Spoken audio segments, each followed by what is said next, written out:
J'ouvre maintenant cette séance. I call this meeting to order. Welcome to meeting number 66 of the House of Commons Standing Committee on Transport, Infrastructure and Communities. Pursuant to Standing Order 1082 and the motion adopted by the committee on Tuesday, March 7th, 2023, the committee is meeting to discuss its study of the adapting infrastructure to face climate change. Today's meeting is taking place in hybrid format, pursuant to the House Order of Thursday, June 23rd, 2022. Members can attend in person in the room or remotely using the Zoom application. I'd like to now welcome our witnesses. We have appearing before us today colleagues from the City of Merritt, Michael Getz, Mayor by video conference. Welcome. We have from the Ecology Action Centre, Will Balzer, Coastal Adaptation Coordinator by video conference. Welcome. From the Federation of Canadian Municipalities, we have Mr. Matt Gemmell appearing before us today in person, who is the Director of Policy and Research. And we have from the Town of Princeton, Spencer Coyne, Mayor, joining once again by video conference. I wish to inform the committee that all witnesses have been tested for today's meeting with regards to sound for the benefit of our interpreters, and they have all passed the test. I would like to inform our witnesses before we begin that we do have some work that we need to do as a committee prior to turning the floor over to you for your testimony, and I ask for your patience in advance for that. And I will begin today by turning the floor over to Ms. O'Connell. Thank you, Mr. Chair. In an effort to move forward, I think we may have a path forward, so I'm going to move a motion or an amendment, and then I'll speak to it. So I move that pursuant to Standing Orders 108/1, actually, sorry, I'm going to rephrase. I move that amend the motion to delete everything after the first paragraph and replace with the following. Section A, summons be served on Dominic Barton, past Global Managing Director of McKinsey & Co., Andrew Pickersgill, past Managing Partner of the Canadian Practice of McKinsey & Co., Janice Fukashira, sorry if the pronunciation, inaugural Board Chair of the CIB, Bruno Guillemetti, past Interim Chief Investment Officer and Board Director of the CIB, Stephen Robbins, Head of Strategy, Bill Morneau, former Finance Minister, Patrick Brown, Mayor of Brampton, Lisa Raitt, Vice Chair of Global Investment Banking at CIBC, requiring each of them to appear at dates and times to be fixed by the Chair, but no later than Thursday, May 11, 2023. And B, the committee strongly urges Annie Roper, past Chief Financial Officer of the CIB, and the Honorable Dominic LeBlanc, Minister of Infrastructure, and Anil Jaswal, Director, Sector Strategies, to appear no later than Thursday, May 11, 2023. And that C, the study comprised of a total of 4 meetings in addition to the May 2nd meeting, with a maximum of 6 witnesses per meeting. I'll send the clerk a copy of that wording, but now that it's in the record, I'd just like to speak to it very quickly, Mr. Chair. Please, go ahead. Thank you. So, again, what we debated at the last meeting on Tuesday was the fact that the motion that was moved by the Conservatives really didn't encompass all parties' ability to have their witnesses. So in this amendment, I've incorporated the blocks amendment with the 3 names that were proposed. I incorporated, Mr. Barcelou Duval, your amendment. Mr. Bacharach's amendment is in Part C, which stipulated the number of meetings. I left all of the Conservative witnesses, with the exception of the witnesses that have already agreed. I think it is heavy-handed to send a summons to a witness that has already agreed. So we discussed all of that, and we've just simply removed those names. So I've incorporated all of the amendments by my colleagues, cleaned up the summons by the Conservative original motion to remove those that have already agreed to appear. I left the timing exactly as the original motion proposed, And then in addition to that, which was always what we were arguing for and why and our colleagues here had argued to send this to subcommittee, was all we wanted was to ensure that we had our witnesses as well. So we've added the witnesses that the Liberals would like to be summoned, as well as strongly urging these additional witnesses that we had previously proposed. I think this is a very fair and reasonable path forward. It has encompassed everybody's requests instead of what I think happened at the last meeting, where we were just supposed to accept without having the ability of our side, or all sides, frankly, to be able to contribute what they felt, what we felt, or the functioning and how we were going to structure these meetings. So again, this was a unanimous vote in terms of having the study. We had no issues with the witnesses that were coming, but what we wanted was clarity on the number of meetings, ensuring that our witnesses were also included so that there's proportionality, which is a standard practice of committee, and then incorporating the other parties' recommendations and amendments as well. So I hope that this moves us forward so we can get to the important study that we're here to study today. Thank you very much, Ms. O'Connell. Mr. Strahl. Thank you. Thank you very much, Mr. Chair. I just a couple of things. I noted that that everyone on the past list was included, which is good. We would welcome Mr. Brown and Ms. Raitt to provide their testimony to this committee as well. The Part C remains unchanged from Mr. Bachrach's amendment at the last meeting. I believe I heard Ms. O'Connell's motion say May the 11th, which we don't have 4 meetings between now and May the 11th, so I'm unsure how that would work. Maybe I misheard that. I'm also told that there is an amendment or a motion at Finance that would see several sections of the BIA moved to this committee, which would take precedence over any other business. So we had a motion that's been circulated as well that just gives some more flexibility. I note that Mr. Sabia indicated he could not meet on May 9th or 11th in his response, so removing him kind of seems to remove him from the study altogether if that May 11th date is fixed. So we would propose to actually give more flexibility to the witnesses, several of whom said they could not, after initially saying they would not come, said they could not come on the dates. I would just simply propose that we go to a much broader date range to give the clerk and the chair the opportunity to schedule these witnesses. We would suggest that these meetings occur prior to June the 8th.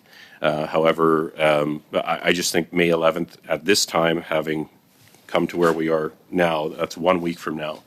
I think we would say that we've seen a some movement in the witnesses. This motion will get us to where we want to go, but I think the May 11th date is much too soon. So in that same spirit of collegiality and cooperation, I hope we can come to a date that's more reasonable to schedule everyone that we have now in this motion.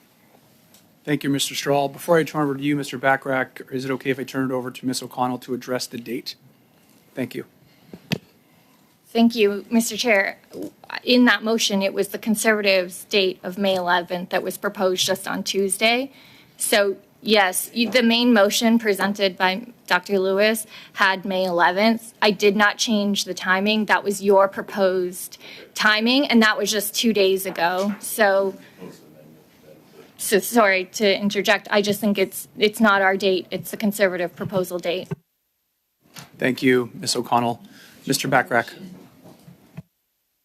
Thanks, Mr. Chair. It seems like we're close. I'd love to wrap this up so that we can hear from today's witnesses. I'm a little bit confused because we have a notice of motion, which includes the amendment from last meeting. We have an amendment, but my understanding is that the motion from the last meeting is no longer on the floor. I'm just wondering maybe if the clerk could clarify where we are procedurally, because my understanding is that the motion would have to be brought back in some form. We adjourned our last meeting without passing the motion. Feels like it's dead and needs to be revived. At the same time, I don't want to, obstruct this new tone of collegiality we hear from our Liberal and Conservative colleagues. So if you want to fast track things by somehow getting us there in the next 10 minutes, I'm open to your... It would be a pleasure to do so, Mr. Bachrach. And you are right, there are certain procedural steps we have to follow to ensure that this motion is revised, that is agreed upon by all parties, is adopted. And I'll turn it over to the clerk perhaps to speak more to what steps have to be followed to get that done as expediently as possible. If we were to move forward with this revised motion, given the fact that we have your motion on the floor, we have Mr. Bachrach's amendment on the floor, how would we go about doing that in procedure that is appropriate?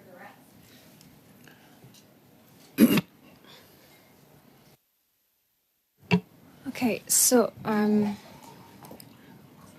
it sounds like the debate adjourned, but the committee can choose to resume the debate. So in that case, we will have to pull a motion to be like, hey, I want to resume the debate on the new motion, or on this motion, and get the confirmation this is a new motion. And usually the procedural steps are when we have a motion on the floor and there is amendments, we just need to seek for the unanimous consent for withdrawn an amendment or a motion, and then to vote at the motion. And if you have unanimous consents in every case, it's just the will of the committee. So, and that's in that situation, then we can go and move forward. So correct me if I'm wrong, Madam Clerk, but what we would have to do is we would have to officially have Ms. O'Connell withdraw her amendment, have a unanimous UC vote on that, have Mr. Bachrach withdraw his amendment, have a UC vote on that, have Dr. Lewis withdraw her main motion, have UC on that, and then have the new motion presented, which is the one agreed upon by everyone. Is that? We have Mr. Yes. I'll go over to Mr. Albus. I recognize as a guest here, I may be speaking out of turn, but because we do have witnesses that are patiently waiting. It's my understanding that if the committee just agrees, let's go ahead with Ms. McConnell's plan minus the date. If no one has an issue with any other date or anything else, we could just say, get it done. And we're done, and everything else is moot. So, go ahead, Madam Clerk. Current amendment is the one you vote on first, so. So I confirm what you're saying. We can do this as a procedural thing, as the debate has been adjourned with the last meeting, and that will be actually the way to keep going on the topic. And the only change would be that we would change the date, correct? Okay, we did not have notice of her motion. 48 hours notice. Please, I have the floor. Yeah, Please Dr. do Lewis not does have the interrupt floor. me when I have the floor. Thank you. We did not have notice, so I would like to confer with my colleagues for a few minutes to speak about the procedural path forward before we decide on what to do. Would 5 minutes suffice, Dr. Lewis? Absolutely. Thank you. So I'll suspend the meeting for 5 minutes to allow members to discuss the matter further.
Call this meeting back to order. We'll room discussion on the topic we left off with, and I'll turn the floor to Mr. Strahl, followed by Mr. Bachrach, suivi par Mr. Barcelou. Followed by Mr. Barcelou. Thank you very much. So having conferred, I think that we agree with the Liberal additions of Patrick Brown and Lisa Raitt.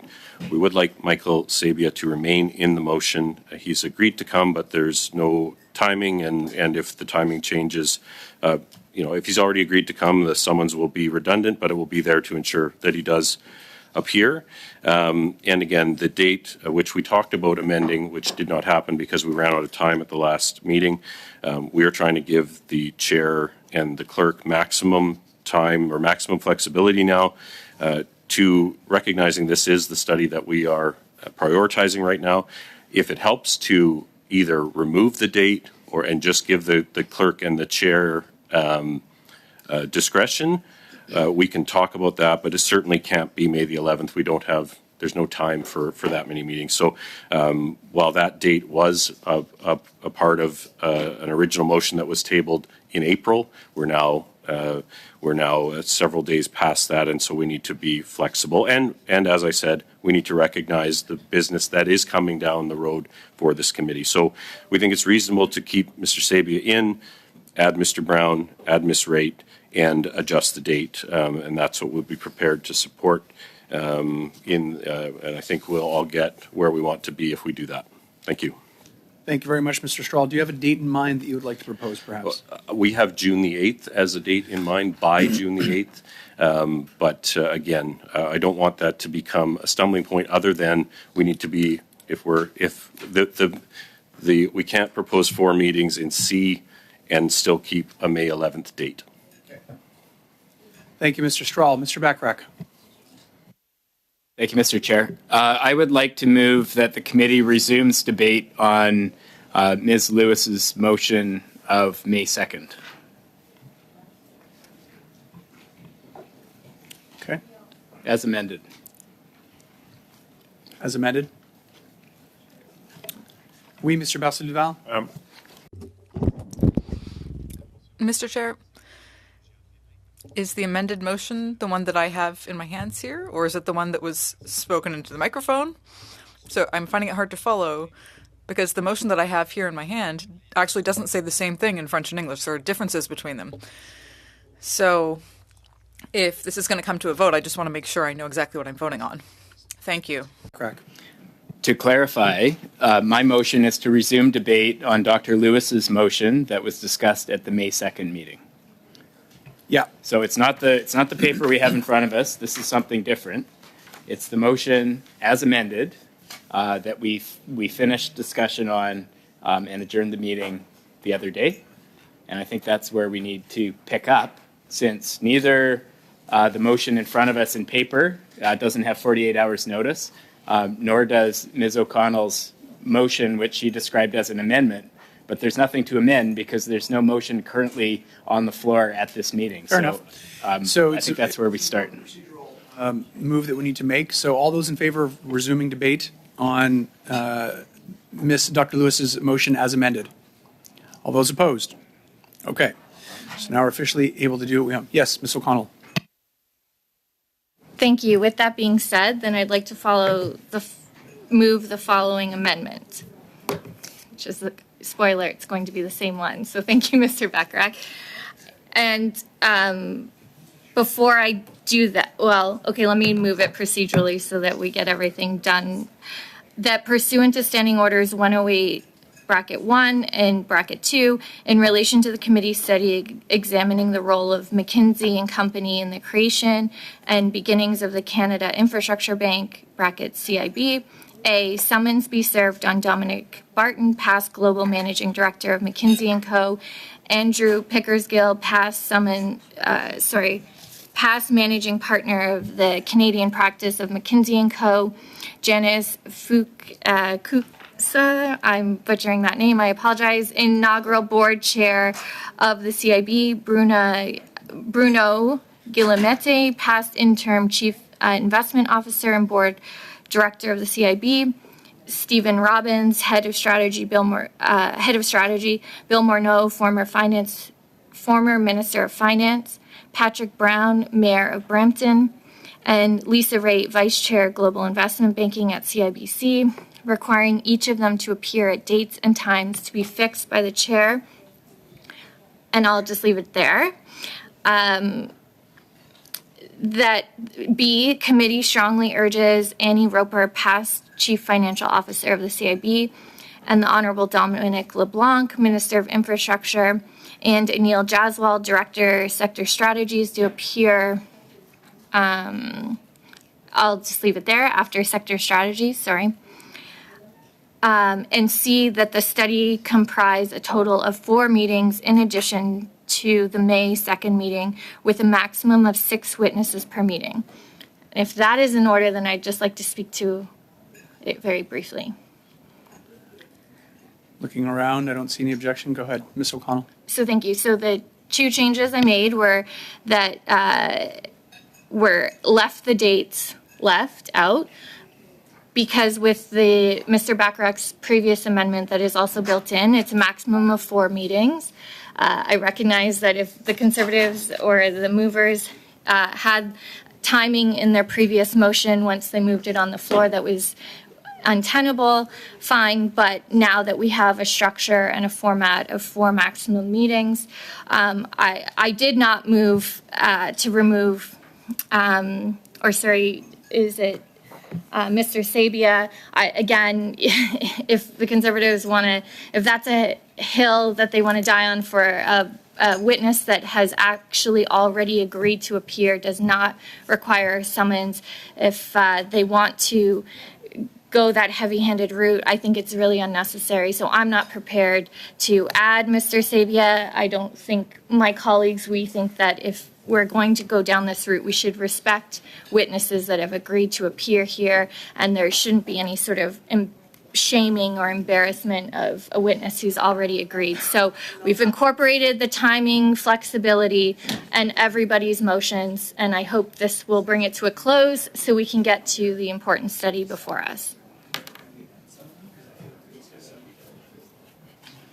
Thank you, Ms. O'Connell. And now there's no date timeline.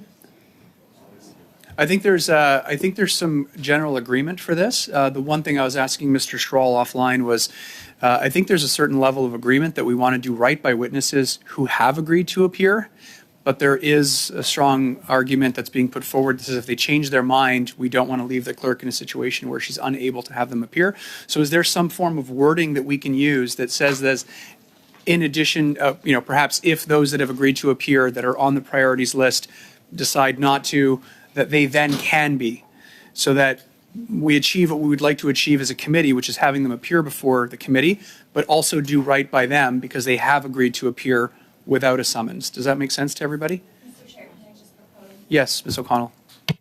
That I think the earlier conversation was that some witnesses were not available in a certain timeline. We've now removed that with some flexibility.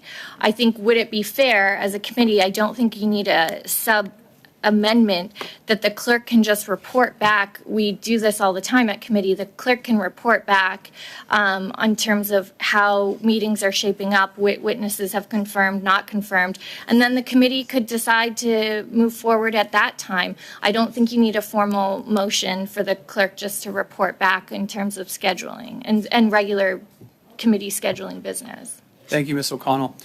So we all have the revised version here. I'll turn it over to Mr. Strahl. Yes, thank you. I do think that date does give flexibility, and I think this debate signals to witnesses that this committee takes this seriously and wouldn't hesitate to use this power again. I would note that Mr. Sabia and Ms. Fukakusa gave the same response as far as I know. Both have indicated that they would speak, but certain dates next week did not work. So I would simply say if my understanding is correct, that both have said, yes, we will appear, but no, those dates don't work, that probably we should also remove Ms. Fukakusa I believe she has. from, if the clerk can confirm, perhaps, I have a list here that says she did indicate that she was willing to come, but not on the dates that were proposed. So I just want to be consistent. If Mr. Sabia has said yes, but not then, Ms. Fukakusa has said yes, but not then, we've left the dates open to the discretion of the table. I think we can certainly work with that. Okay. It looks like we have general agreement here. So we'll move forward with a vote on the revised motion. Everybody has a copy. Everybody fully understands. Everybody's in favor. Anyone opposed? It is adopted. Thank you, everybody. We got to where we needed to get to. And now we'll turn our attention over to the witnesses who have been kind enough to give us their time today. We appreciate that, and we appreciate once again your patience. We will begin with opening remarks, and for that, I will turn the floor over to Mayor Getz. Mayor Getz, the floor is yours. You have 5 minutes.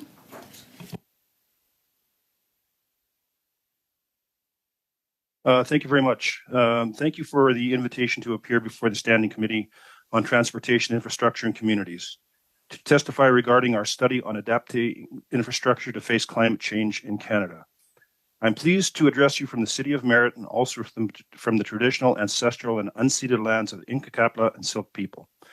Today, I speak to you from a community that in 2021 experienced record heat domes, 2 wildfires at our gates, lastly, major flooding from atmospheric rivers in the month of November. More than 400 properties were affected by floodwaters, and the entire town of 7,500 was evacuated at 3 a.m. in the morning due to the failure of our water and waste treatment systems. I have to say the recovery of our community has been inspiring, steady, with roads, infrastructure, and private residents being repaired back to livable condition. However, from a flood mitigation perspective, our flood mitigation infrastructure is substantially the same position as it was on the morning of November 16th, 2021. We acknowledge that we are open to future flood risk. Until that changes, the tension of our residents is palatable, and as of today, we are at a level 1 flood risk with rapidly melting snow caps, and we are testing temporary dikes and dikes that were built by the military almost 2 years ago. I have some recommendations I would like to put forward, if I may. The City of Merritt has completed its flood mitigation plan and will be applying for the DMAF, which stands for Disaster Mitigation and Adaptation Funding. However, the program specifically excludes land acquisition as an eligible cost. Specifically, the program should be eligible with the acquisition of land and buildings necessary to build mitigation infrastructure on. Without this, we are working with the province to come up with funding models that would allow us to require the land separate from the DMAF. This takes time and leads to substantial uncertainty for communities. And further, the DMAF program was not open to intake until January of 2023, so there was no clear avenue to apply for potential flood mitigation and infrastructure funding for over 13 months. My recommendation is that inclusion of land acquisition in the Disaster Mitigation and Adaptation DMAF program be looked at. Floods are measured by how often certain volumes of water are experienced over time. A 1 in 10 year, a 1 in 50, a 1 in 200. The challenge that we have with this is moving forward, we acknowledge that the climate change has the need to rethink old flood levels. In our community, there was 3 times more water in the 2021 than there had ever been in the Coldwater River in the previous 50 years. The climate change adjustment for flood levels completely varies between communities. There is no standardization of the plan. My recommendation is establish best practices for climate change adjustments to return period calculations to the 2Q100 level. And also the federal government to produce guidelines for stabilization or standardization of climate change adjustments as part of the return period calculations. A vast majority of our residents in Zone 3 and 4, the flood-affected area, either did not have overland water insurance or in some cases were underinsured completely. Many were outright denied coverage for a myriad of reasons. Most lost everything, including their homes and their lifetime of memories. My recommendation is that the federal government and this committee expedite the flood insurance program to improve available, affordable, and reliable flood insurance. The DFAA program makes available 15% of eligible event DFAA costs. These are commonly referred to as Build Back Better funds. However, the program is designed so that these funds are advanced to the province only after total costs of the events are known and a report is sent to the province requesting the funds. This means that the funds may be advanced years after the event. If the goal is to build back better, funds need to be made available as recovery projects to build bridges, raise roads, etc., and are being completed, not after. My recommendation is that the Build Back Better program be refined to allow immediate payment to the province so that funds can be used to support improved projects during the recovery phase. And lastly, the City of Merritt evacuated 7,500 people on the evening of November 16th, but we also had 1,000 citizens from the City of Lytton that had been burnt out in the previous wildfire. So it was close to 8,500. It could have been limited to 400 to 500 people affected in zone 3 and 4, which in fact flooded, but zone 1 and 2 would not have been evacuated if it weren't for the vulnerability in the city's water and waste treatment systems that were flooded due to the fact that these systems are gravity fed and in the lowest area of the city. My recommendation is that the federal government support funding programs designed at mitigating risks for critical infrastructure for communities at risk. A proactive plan rather than a reactive plan may have cut recovery costs by millions. The federal government supporting programs designed at mitigating risk for critical infrastructure for communities at risk. Had this been in place, and I'll be very brief, had this been in place to protect our fresh water and our sewer plant, we would have only evacuated 2 parts of the community. And my home was flooded, and I sent my family to one of my relatives in zone 2. And unfortunately, on the evacuation, my granddaughter was killed on the highway. She died in an accident. My other granddaughter was severely injured. And had we the ability to protect the sewer plant, things would have been different for us. So I hope this committee takes these things into consideration, and I apologize for my emotions. Thank you. Thank you very much, Mayor Getz. No apologies necessary. We'll now continue with Mr. Balser. Mr. Balser, the floor is yours. You have 5 minutes for your opening remarks. Thank you. Hi, everyone. I'm Will Balser, the Coastal Adaptation Coordinator at the Ecology Action Centre here in Shubucktuk, or Halifax, Nova Scotia. Bonjour à tous. Je suis Will Balser. Good morning. I'm Will Balser, the Coordinator of Coastal Adaptation at the Ecological Centre in Shubucktuk in Halifax. The Ecology Action Centre is an environmental-based charity here in Mi'kma'ki, the unceded and ancestral lands of the Mi'kmaq people. Grounded in over 5 decades of deep environmental change efforts, we work to equip human and ecological communities for resilience and to build a world where ecosystems and communities are restored and not just sustained. So thank you for inviting me to speak to this standing committee. I understand that you've undertaken, a study to look at adapting infrastructure to face climate change. And I'm here to give you my perspective from Nova Scotia and to speak to you about my 2 main recommendations. Those being to adequately encourage and address nature-based solutions in the National Adaptation Strategy and the Disaster Mitigation and Adaptation Fund, and to increase adaptation spending across the board. I want to begin by highlighting the simplest and most effective form of adapting development and infrastructure to our changing climate, which is to not build in known risk-prone areas in the first place. Provincial development regulations like the recently delayed, much to my dismay, Coastal Protection Act here in Nova Scotia are an excellent first step, and it's the first legislation of its kind in the country.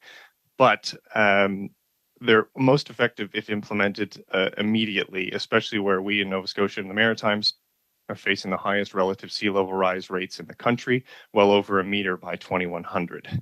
The recent Hurricane Fiona, which should not be out of memory for anyone, it was estimated as the most expensive storm in Atlantic Canadian history, costing over $800 million just in covered insured damages alone, and was a stark signal to all Atlantic provinces that we are already living in a changing climate, and we are well past the point of stalling adaptation measures and short-term planning.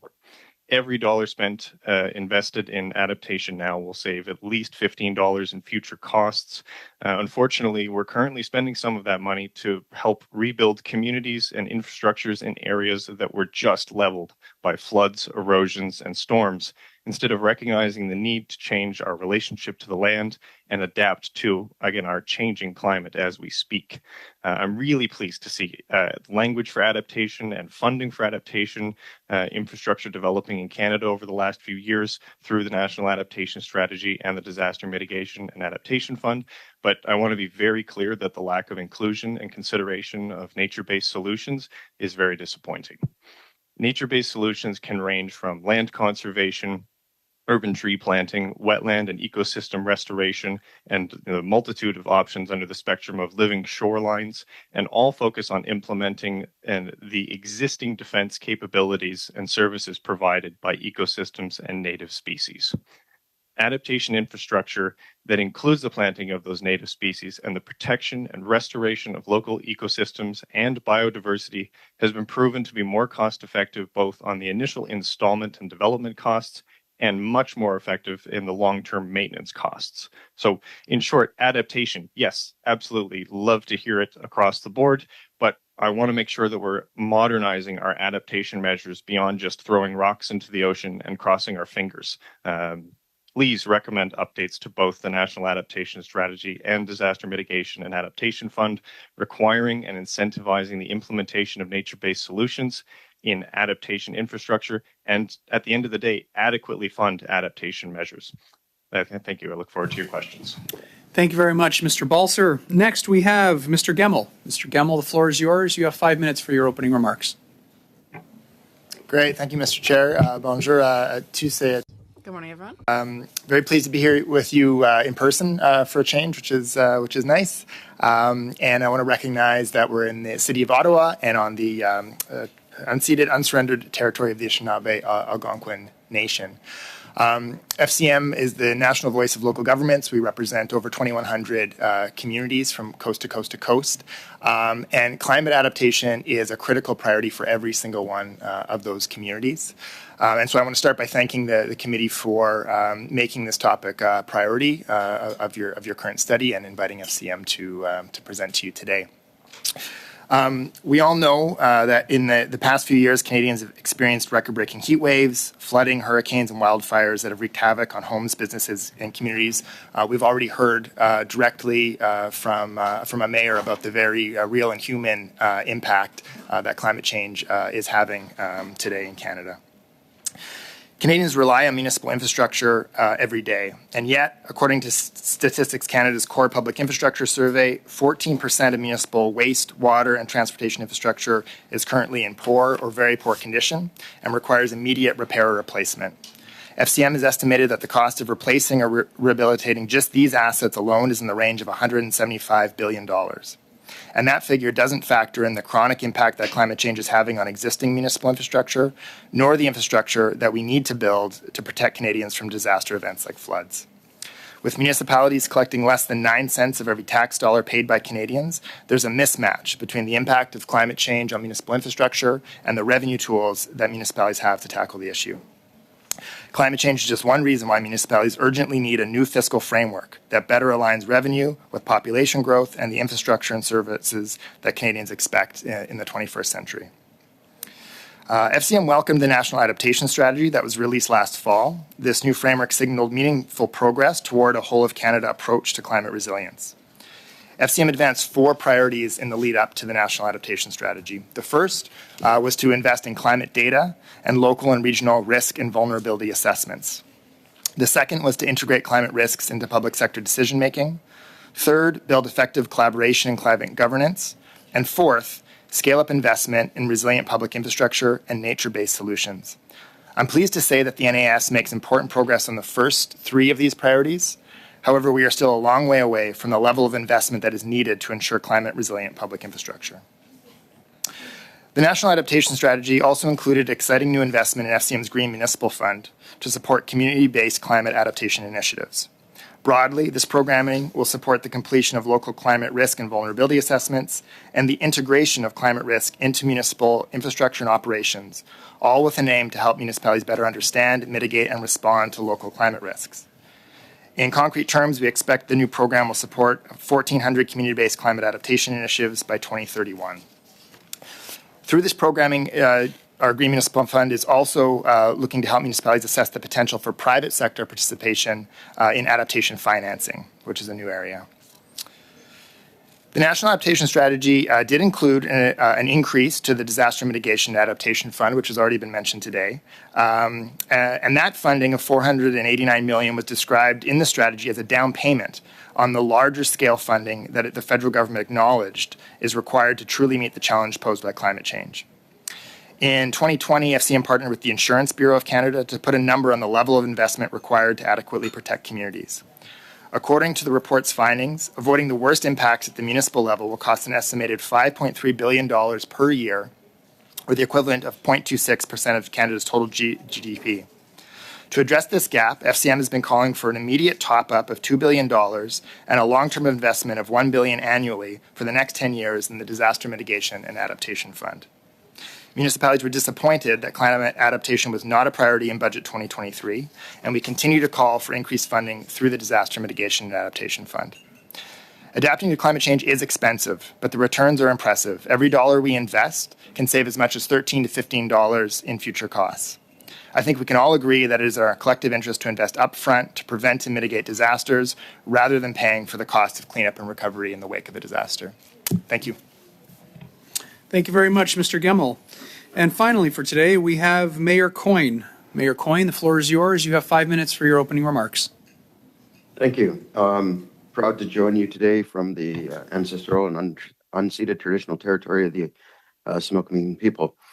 Let me start today by saying we cannot have resilient or sustainable communities if we do not work together.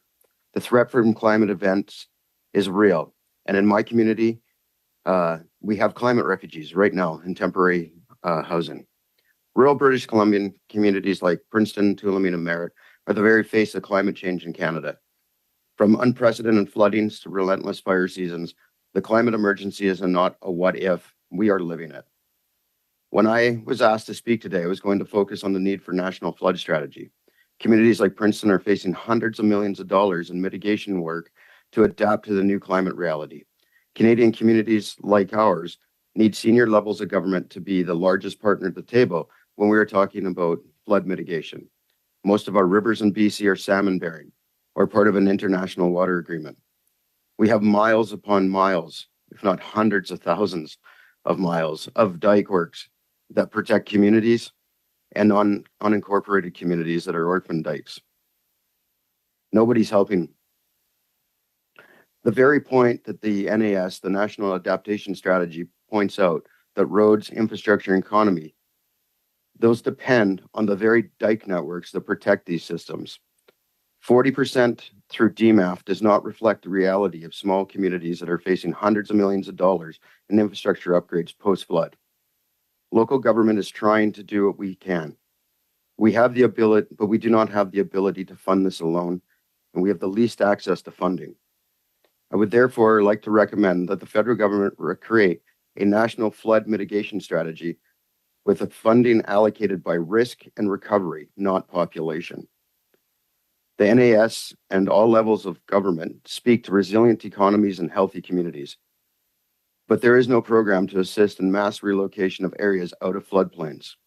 Local government can zone out new development, but we have no means to relocate areas of communities, especially housing. For this reason, I would recommend that the Government of Canada, in partnership with the provinces and local government, create a program to fund and the relocation of areas out of flood-prone areas in a fair and equitable way. Communities are trying not only to recover, but to do it in a responsible way that respects public safety, physical and mental well-being of our residents, and in balance with the environment and incorporate Indigenous traditional knowledge. But these things are extremely costly and in most cases beyond our reach. So while some talk about bike lanes, communities like us are talking about restoring riverbeds to their natural channels that were lost over 100 years ago. If we are to live in balance with the ecosystem, it cannot be symbolic. It must be truthful. Climate emergencies are real. The threat from heat domes, wildfires, droughts, and atmospheric rivers are all connected. The changing climate and the way we respond to emergencies that follow climate events can no longer be looked at in isolation from one another. If we are to speak about adaptation and mitigation, then we need to talk about a national response program that incorporates the climate adaptation element to prevention, response, and recovery. I'm asking the federal government to recognize the need for a bigger role. And I know I have a few minutes left, so I'm just going to give a quick example. Our community has been here for over 160 years. We're one of the oldest communities in British Columbia. We have 6 river crossings for our water system. 5 of them were lost during the flood. We've had to replace those. We had to evacuate 1/3 of our population. I know we're not as big as some communities, but 1/3 of our population also represents 1/3 of our most vulnerable individuals because they were in our lower income areas. They're the oldest parts of our community, the parts of the community that were built 160 years ago beside the river. We need assistance and we need help, but we don't have the means to do this alone. So that's why I'm here today. This is why I agreed to come, is because we need to be heard. We need a true dialogue open between all of us, because as much as I would love to talk about adaptation, we need to talk about mitigation because they go hand in hand. Thank you. Thank you very much, Mayor Coyne. We'll begin our line of questioning today with Mr. Albus. Mr. Albus, the floor is yours. You have 6 minutes. Thank you, Mr. Chair, and thank you to all of our witnesses. Unfortunately, I won't be able to ask everyone, so I'm going to be focusing mainly on the mayors from the Similkameen Valley as well as the Nicola Valley. So in the House of Commons, Mr. Chair, on November 30th, 2021, I said to the Prime Minister, and I'm just going partway through my comments, the mayors, Spencer Coyne from Princeton, British Columbia, as well as Linda Brown from Merritt, British Columbia, have both said to me that the bill required to fix what is necessary to get people back in their homes will be in the tens of millions of dollars, and those communities do not have it. Under the DFA, the 80-20 sharing, where 20% is paid by municipalities, will be beyond their ability to pay. Is the Prime Minister willing to help these communities? It will take years to restart, and I hope we will get a positive response. And I won't go into everything he said, but he did say, Madam Speaker, I regret the partisan tone of the introduction to the member's question, but I recognize he's been a solid voice for his community, which has been hit hard by these extreme weather events. I highlight that I know we not only need to be there for people right now, as I told the Mayor Brown of Merritt, who I spoke a few weeks ago, that we would be there for her and her community, as we will for people right across British Columbia. But we need to do more in fighting climate change in the future as well, on ensuring we're cutting our oil and gas sector emissions, that we're moving forward on investing in clean renewable energies, and that we are building climate resilient infrastructure. These are things that matter. On the disaster response support, I've simply said that the federal government will be there. We work hand in hand with British Columbia, and we will support Canadians who need help. So my first question, Mr. Chair, is to Mayor Coyne and then to Mayor Getz. The Prime Minister has made a commitment on the House of Commons to work on the concerns that your communities raised on the DFA. Have your communities seen any change to the DFA that reflects the calls from your respective communities? Mayor Coyne? Simple answer is no. The DFA program remains the same. It's not enough at this time. Small communities like ours, our taxation has just reached $4 million. Our water system replacement, thanks to the province, is going to cost us over $4.5 million. We just do not have the means to keep up with this sort of funding level. It's quite overwhelming, to be honest. I'll pass over to Mike. Thank you for the question. Again, simple answer for us is no as well. We are looking at the diking system, and the protection of our community is exactly as it was on November 16th, 2021. And then when I say today is the date of 2023, May 4th, that's kind of shocking to know that we are still going into a second freshet with absolutely no dikes in certain areas. We are on a level 1 right now. We are ready to spring into action if we have to. There's most likely a possibility of flooding in some of the low-lying temporary dike areas. The DMAF funding was closed for 13 months. It was, you had an ability. We had our DMAF request ready to go, but we had nowhere to send it. It was like sending it into the netherworld. So no, there's been no change. Thank you for the question. The past is prologue, and that while this committee is looking forward, we should recognize that when communities have been struck so hard, like the Merritts and Princeton's, that they are now so far behind that there's vulnerability right across many rural communities and First Nations communities, but these communities are starting from so far behind, it's like starting a race with a ball and chain on you. Now, Mayor Getz, you have mentioned that the DMAF has taken so long for you to be able to even apply. Now, what do you think should happen here? Do you believe that the federal government should make communities that that are so far behind, like Merritt, should be the very first to receive funding, so that you can get back to a state where you can recover? Thank you for the question. I would be crazy not to say we should be first and Princeton should be first. We still have close to 200 families that are out of homes here. We have no diking. We have a bridge that is half built and hangs there as a reminder every single day what has happened in our community. We have people's lives that have completely been uprooted. We have ghost houses that are boarded up. We have houses that need to come down. The list goes on and on. We're basically, all of our low-cost housing was washed away. Our rental availability in Merritt is 0.00. You cannot rent here.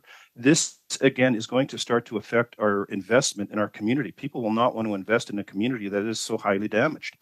So I am hoping that the Prime Minister's words will ring true and we will see some funding because not only does it affect my community to live in, it affects my community to invest in. And I don't want to lose investment dollars because we all fight for the same thing. But I do agree that the damaged areas need to be repaired first and then mitigate the other areas so this doesn't have to happen to another community. Thank you. You've talked about the DBAF. What further things do you think needs to happen? Obviously, I'm sure you would say that Merritt should be included along as being a priority before money goes to maybe other communities. Is that correct? Definitely. Whenever I speak, I speak with both of our communities in mind. We're connected. This was not an isolated event. DMAF is not enough. 40% is not enough. Our rediking program, I don't know what Mike's is, but ours is anywhere from $100 to $500 million. We're trying to fast track that so we can get it into this round. We just finished a $350,000 flood study. But it's not enough, and there is no buying of land. So if we build back, we have to build back exactly as is, but we need to build back better, and we need to be able to Thank you. Move people. Thank you very much, Mayor Coyne. Next, we will go with Mr. Chahal. Mr. Chahal, the floor is yours. You have 6 minutes. Thank you, Mr. Chair, and thank you for all our guests today providing testimony and for providing your insights and personal stories and reflections. Mayor Goetz, I'll start with you. You talked about federal flood insurance, and I know insurance is a provincial responsibility. Has there been conversations, or do you have support from the provincial government on flood insurance in your community? And I'll start with that question. I would have to say at this time that is a conversation that has not happened. It is a conversation that probably will happen. The insurance that I am talking about is the fact that some people were underinsured and had no insurance at all. What I'm hoping for is a ability for an insurance, some form of insurance to cover everyone, whether it's provincially funded or federally funded. But that's a conversation we have not had yet, no. I think it's important because it is provincial jurisdiction. I'm from Alberta, and our province doesn't like generally the federal government getting involved with some of the fights that they put up. And I'm just wondering if that's the same, if your government is open to working on supporting folks in your community and across the province with federal intervention, if I can say, into provincial jurisdiction. There's a number of challenges when it comes to land use or building codes to address many of the challenges you and Mayor Coyne have talked about. Has your municipality made changes to land use and asked for changes to building codes to ensure that your communities are better protected in the future? That is something that we will continue to work on. We have implemented a transitional housing situation right now. One of the first that's happened, I think, probably in the country, where we brought in 31 trailers to house people that were in hotels as they work on their homes and return them to a livable situation. The transitional housing is a 2-year program, and at the end of the 2-year program, they're able to buy it out.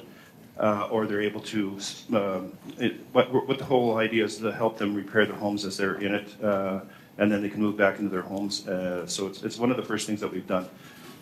Could you ask me the other part? I'm sorry, I missed the other part. Yeah, it was just changes to building codes as well that help prevent homes from being damaged, that maybe enhancements of new homes that are being built, that if you've made a recommendation or asked to the provincial government to amend building codes. I know in the province of Alberta, we have, I live in Hailstorm Alley, and it'd be nice to have more resilient roofing and changes to incentivize that. And so we've been trying to get the province to support that. But I guess from your perspective.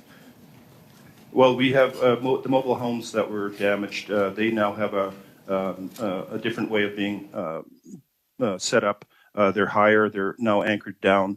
There is the 5-step program that is coming in from the provincial and federal government, so we'll be following those 5 steps. But I think we'll be able to actually, as a community that's flooded as well as Princeton is, to possibly give our ideas like we are here today to help with codes being changed.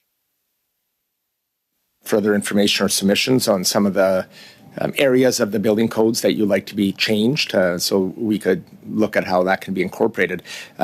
I want to go over to Mr. Gemmell from FCM. Your organization represents municipalities across the country. When we see these major disasters like this one, are you engaged and are you getting recommendations from these municipalities on how to improve infrastructure to be more resilient? Because I know regionally there's different challenges, as we've seen in British Columbia and the floods and heat domes, and in Alberta with floods as well. So are you working with municipalities to compile what's needed so you can bring forward through the Green Municipal Fund so that provinces are also working as a part of these solutions? Because a lot of the work is provincial jurisdiction. If it's not a disaster identified by the province, in many cases, federal supports do not come in. Yeah, thanks for the question.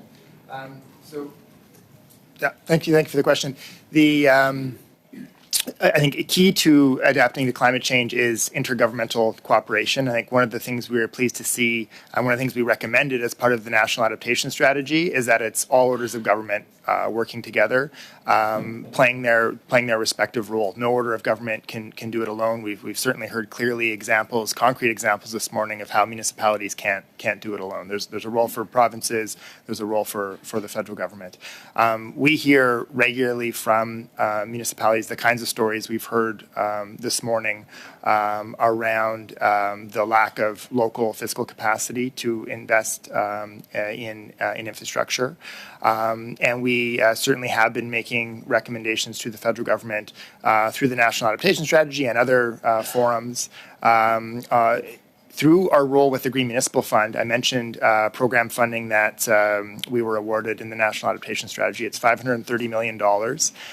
And beginning this year, we'll have an 8-year program that will support 1,400 local projects. And key to that is supporting smaller communities to do the local studies and plans to understand where they're most vulnerable, to understand where particular more marginalized segments of their community are more vulnerable to climate change, to then be able to know exactly where investments are needed. I want to go to insurance because I think it's an important issue. My community in Northeast Calgary, we had a massive hailstorm, up to $1.5 billion of damage, 35,000 homes, insurance claims, 35,000 cars damaged. It looked like a war zone. We did not get provincial support. Our Conservative provincial government did not support us as they supported the floods in 2013 in Calgary. And many folks were left for months and months to rebuild back without provincial support or intervention. The City of Calgary brought forward a roofing rebate program to make roofs more resilient, which is a successful program but nationally recognized. When the provincial government does not support municipalities, what should we do, particularly when it comes to the vulnerable folks who don't have the capabilities to repair their homes? Very short response, please. Sure. I think there's some good progress around flood insurance in particular. Budget 2023, the federal government signaled the intention to create a new national flood insurance program. I think the key is that insurance at the end of the day is affordable and accessible to all Canadians. Thank you very much, Mr. Chahal. Unfortunately, there's no time left, and thank you, Mr. Gemmell. Prochainement, nous avons Mr. Next, we have Mr. Barcelot-Duval. You have the floor for 6 minutes. Thank you, Chair. First of all, I would mention that today's study is arriving at a very interesting time for Quebec, because currently there's flooding of a number of rivers in Quebec, particularly on the north shore of the St. Lawrence. And this type of flooding used to be really exceptional, but it's become relatively normal. Every year the question is not, will there be a catastrophe? It's, where will it be? So I do want to say that I stand in solidarity with the people who are affected by the floods in Quebec.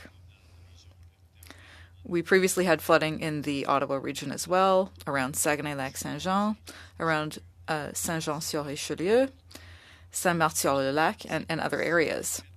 So things seem to be getting worse, and it's sad because, collectively, we probably could have avoided this type of situation. We all know that climate change is in part responsible for these catastrophes, and if we were more proactive about climate change, we wouldn't be dealing with as many problems as we are today. Unfortunately, Canada is not taking the right direction. They're continuing to be dependent on oil. And I think that people are starting to realize today that Canada was on the wrong track, and in fact, all of the planet is on the wrong track. Now, that said, I think I'll start with Mr. Gemmell here. The federal government only controls 2 to 3% of infrastructure in Canada. In fact, the vast majority of infrastructure is held either by municipalities or provincial governments.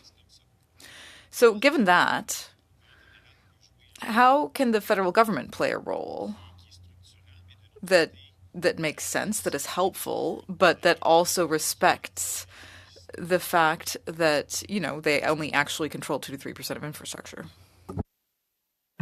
Thank you for the question. It's an excellent question. I think really points to, as I was saying earlier, the need for all orders of government to work together.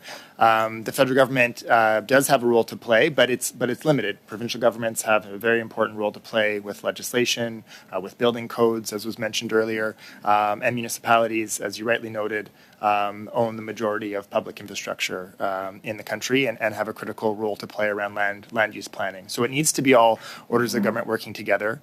I think the federal government has shown leadership in the National Adaptation Strategy, and it is using that strategy to play a convening role and to lay out a roadmap with targets that all orders of government need to work towards. And having that framework in place is a start. I think you're right that we're behind and we're playing catch up, but having that strategy is a start. But as already been mentioned, I think funding from the federal government, who has the largest fiscal capacity, is critical as well.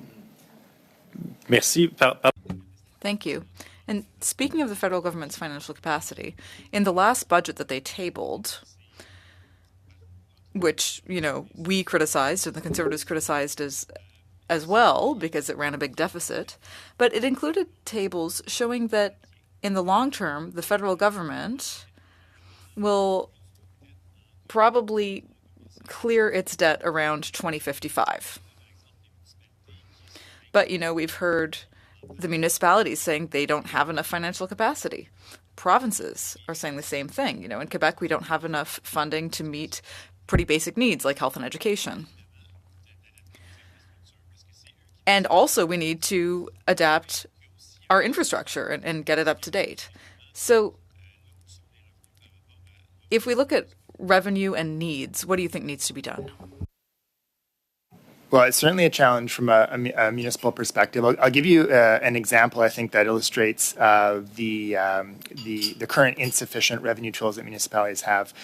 In the last 3 years coming out of the pandemic, municipal revenue, which is largely property tax, has been flat, or even when accounting for inflation, has been declining.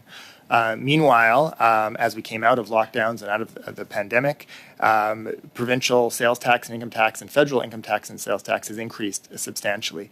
Municipalities don't have sources of revenue that grow with the economy. They don't have sources of revenue that grow with population. And so, this is a challenge when we need to increase housing supply in the country to restore housing affordability. It's certainly a challenge when we look at an issue like climate change, given that municipalities own the majority of public infrastructure. So, I mentioned in my opening remarks, this is one example of many that shines a light on the inadequacy of the current fiscal framework.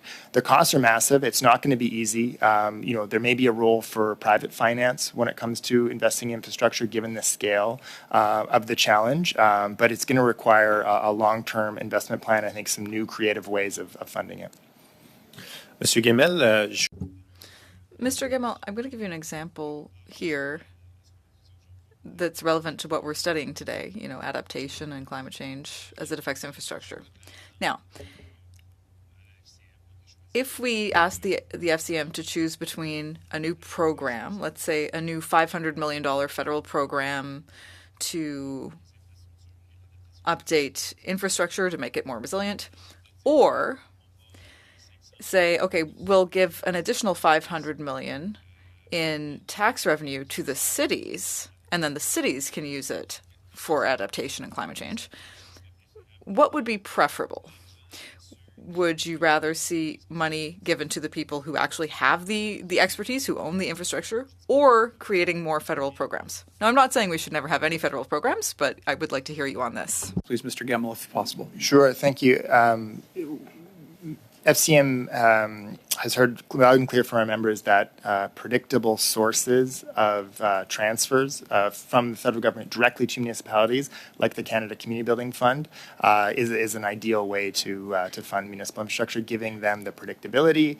They don't have to apply year in, year out, like we heard from the mayors, not knowing when the intake period is going to reopen. Thank you very transfers much. are the way to go. Thank you very much, Mr. Gemmell. Merci, Mr. Barcelona-Duval. Next, we have Mr. Bachrach. Mr. Bachrach, the floor is yours. You have 6 minutes.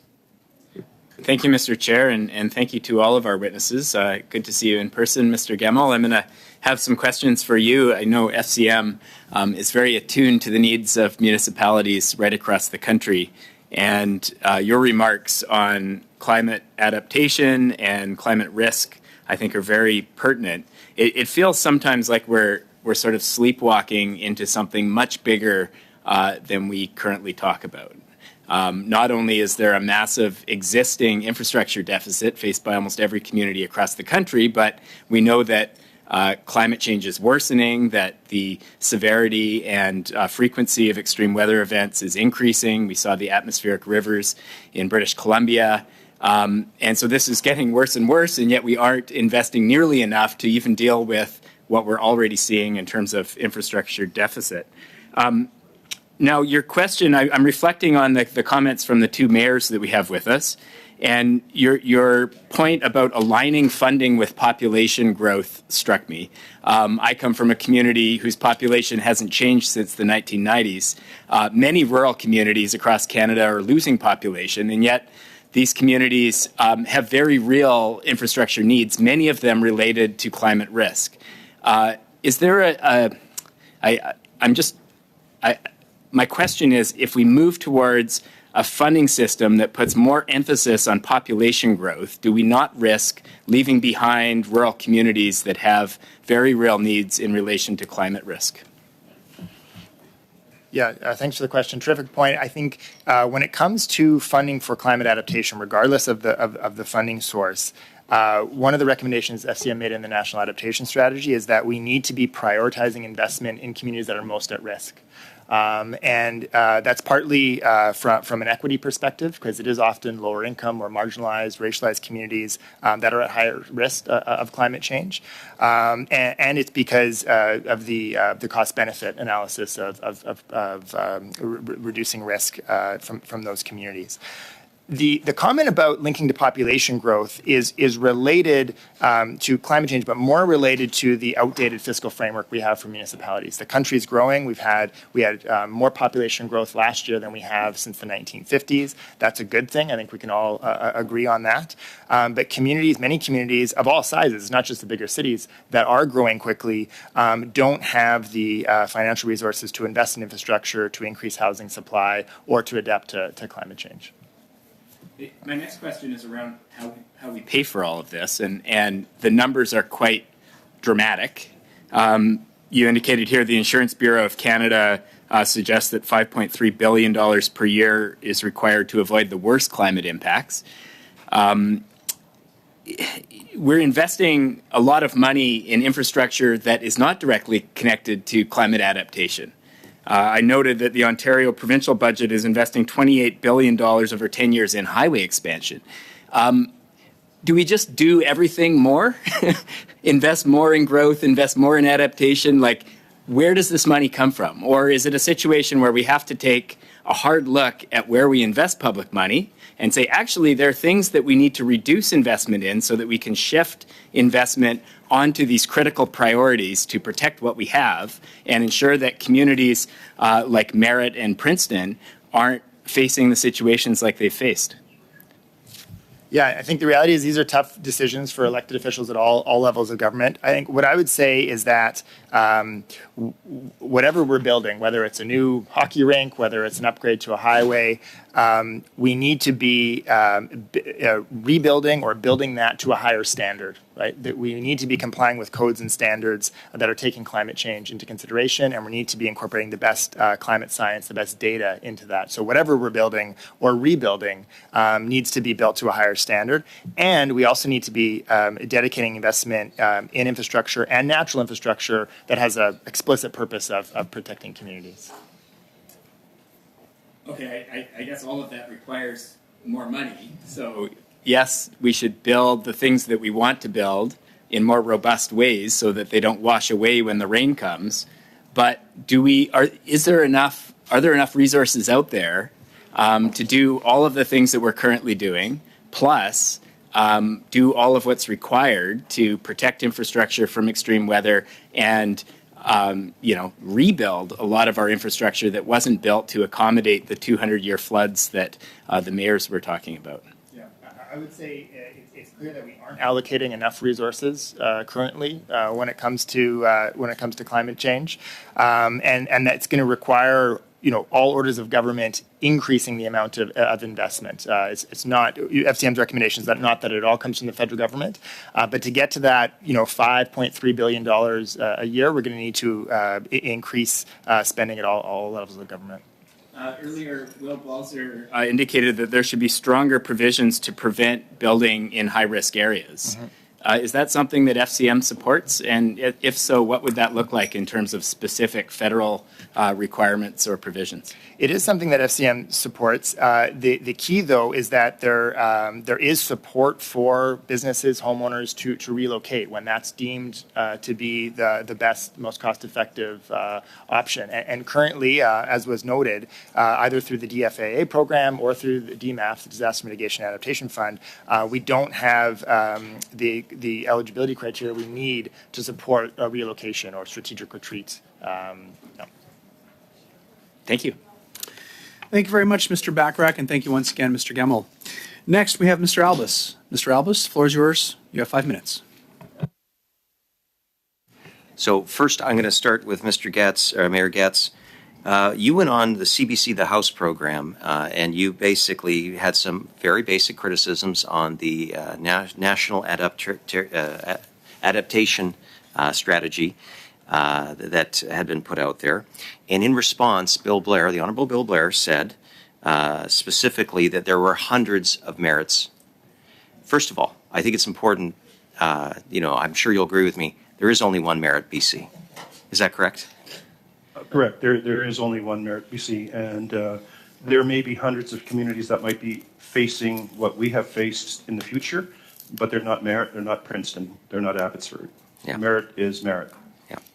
So in discussions about relocation and the DMAF, you've said that perhaps, and again, I recognize the federal government shouldn't be in the process of relocating everything, but for some of those homes that have been severely damaged in floodplains, in flooded areas, you have suggested that that be included in the DMAF.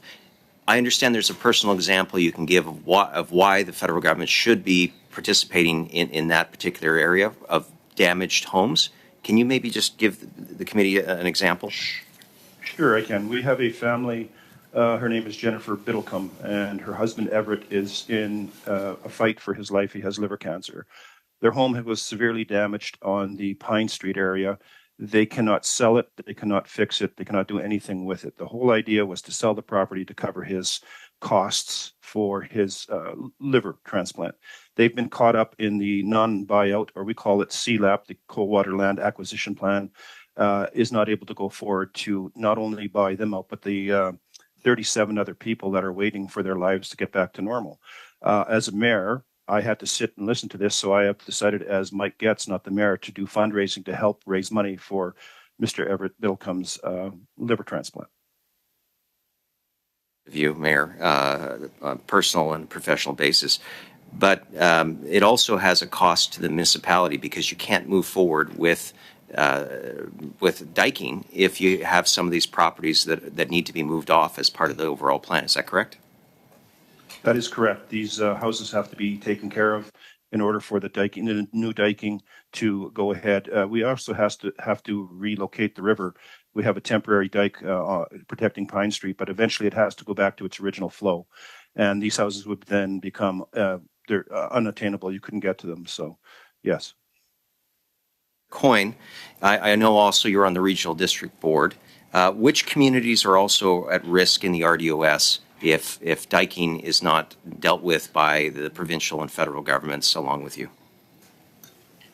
Just in the Similkameen alone, we start up in Tulameen, so Tulameen, Colmont, Princeton, rural Headley, I guess we could call it, Karamias, Costin, Upper Similkameen Indian Band, Lower Similkameen Indian Band, and Eastgate. We have a number of different communities. Most of these are, although the two municipalities have our own infrastructure, and ours needs between $100 and $500 million in upgrades. We have miles upon miles of orphan dikes that make our diking systems pretty much useless. Karamias has 4 kilometers before theirs. It has holes in it, and if it fails, then the village itself will flood. Right now, if someone puts an application in, they get extra credit or points, so to speak, for other secondary benefits like climate or carbon emissions, sequestering, those kinds of things. From my understanding, a dike is a dike. I think it protects people and property. It doesn't reduce carbon emissions. So do you think that should be looked at? Because if a community like Princeton or Karamias that's in such a credible state is not put top first, these other communities will get that funding because there's a secondary benefit for lowering emissions, et cetera. So there's kind of the double-edged side of this is if we want to retreat to be able to create the green space and give the river back its home, there's no funding to buy those properties to do that. We're also not allowed to have trees on the dike itself, so you cannot. It makes the dike vulnerable. So it's almost impossible to do what's being asked of us because there's no funding for it, and regulations say we can't do certain things. So we're kind of darned if we do and darned if we don't. The two of you is the federal government, because it's offering this program and provinces are forced to be there. Mayor Getz has said that there should be some standardization. I also believe that there should be some risk assessment involved because we can't afford to build back better in every single community and to build hockey rinks that are flood resistant when there's no chance of flooding. So what final things would you like to leave with this committee? 10-second response, please. I'll go first. We need, sorry, I can't even keep it to 10 seconds. We need to be based on need, not want. I think that's how the best to put it.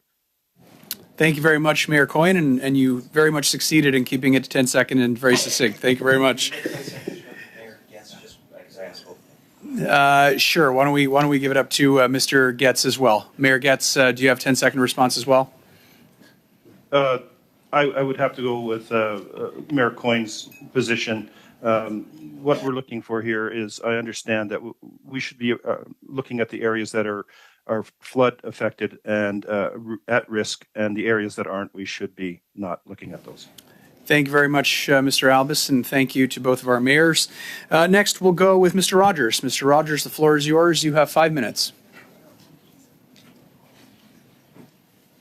Thank you, Chair, and welcome to all of our guests today. I know from my time as a former mayor and being involved in municipal government and the provincial and federal level as a member of the board of FCM, there were many discussions for how we deal with future climate adaptation and future climate disasters. Of course, we're seeing much of that today. One of the big things we talked about, Mr. Gemmell, at FCM, we discussed and debated for years, was municipal asset management plans. And so I'll ask you this question for the benefit of the committee. Do these plans take into account the current and future impacts of climate change on public infrastructure and the costs associated with that?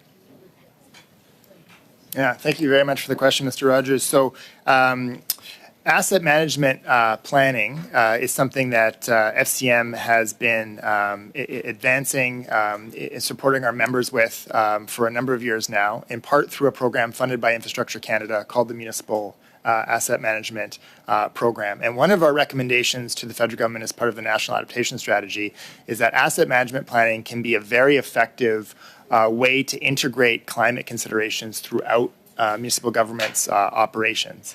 And so with the funding that we've received for the Green Municipal Fund to expand the programming we have available for climate adaptation, we are certainly going to be using asset management planning as a way to help especially smaller municipalities better understand the risks to their municipal assets.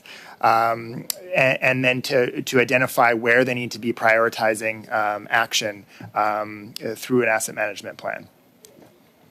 So if I could ask you, you mentioned the Green Municipal Fund, the asset management funding provided by this government.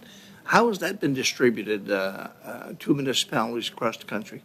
Yeah, so the asset management program, MAMP, has been in place for a number of years now. It's primarily funded small rural communities. All municipalities are eligible for it, but the greatest need for asset management planning has been from smaller rural communities in all provinces and territories. This new funding was only announced this fall, and that program is being developed, and it will be available next fiscal year.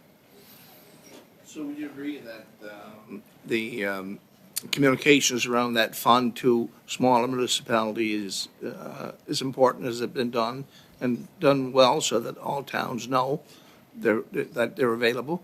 I certainly hope it's been done well. we've made every effort to make it available to small rural communities, and I think the feedback we've heard from our membership is that that asset management funding has been particularly important for small communities. Okay, thank you very much. Mr. Balser, Hurricane Fiona, of course, you referenced earlier, and many of the storms that have been creating havoc in many of our coastal communities. We've seen a great deal of coastal erosion in many of the towns that I represent in my riding. Hurricanes and damaging windstorms that have caused tremendous damage to coastlines, but not just to coastlines that are closely associated with municipal infrastructure. And you've referenced future planning, so tell us a little bit about what are the things that needs to be done to prepare for and to deal with these storms like Fiona and like some of the other examples that you referenced earlier. I think one of the most important things is an inventory of most at-risk infrastructure. Like was highlighted earlier, your sewage treatment and your water treatment plants are often the lowest point in town. And when you look at a place like Sackville, New Brunswick, or Truro, Nova Scotia, most of the town is just right on sea level anyway. So your gravity-fed system is going to absolutely be the lowest point in town. And those can cost tens of millions of dollars in development and are developed over decades. So if we're talking about updating plants or developing new plants now, we absolutely need to be building them in safer areas, but also creating inventories of at-risk infrastructure, because there's just a huge lack of information right now about what is most at risk. Is it at risk from erosion, overland flooding, inland flooding, wind events, or other, climatic events? There's really just a lack of information to even start to figure out who to address first. Thank you very much, Mr. Rogers. Prochainement, nous avons Monsieur Barcelou-Duval. Next, we have Mr. Barcelou-Duval. You have the floor for 2.5 minutes.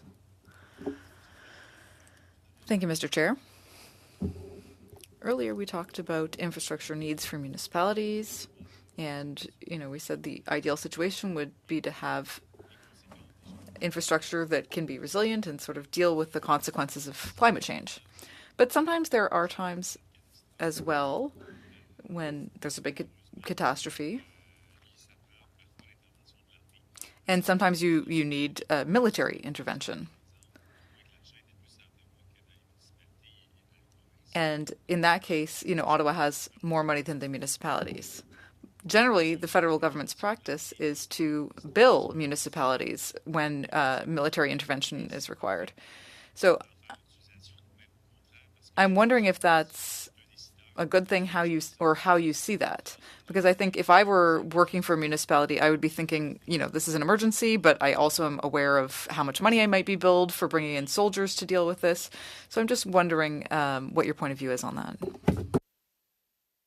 Sure. Thank you for the question. And you mentioned earlier the flooding in Charlevoix and other regions of Quebec, and I just wanted to acknowledge that. I heard the mayor of Bay St. Paul on the radio this week, and it's really devastating what their community is experiencing. And as you mentioned earlier, it's all too frequent now. It's not a matter of if, it's a matter of where and how bad it is. In terms of military intervention, that's not something FCM has a position on. We aren't, as an association, involved in the practical details of emergency management. Those are decisions that are left to individual municipalities, provincial governments, and the federal government. Merci. Thank you. I now wanted to ask a question of Mr. Balzer. There was a study done recently on the question of coastal erosion in this committee and the impact that it had on commercial navigation. A number of witnesses told us that it might be important to find nature-based solutions, like you were talking about.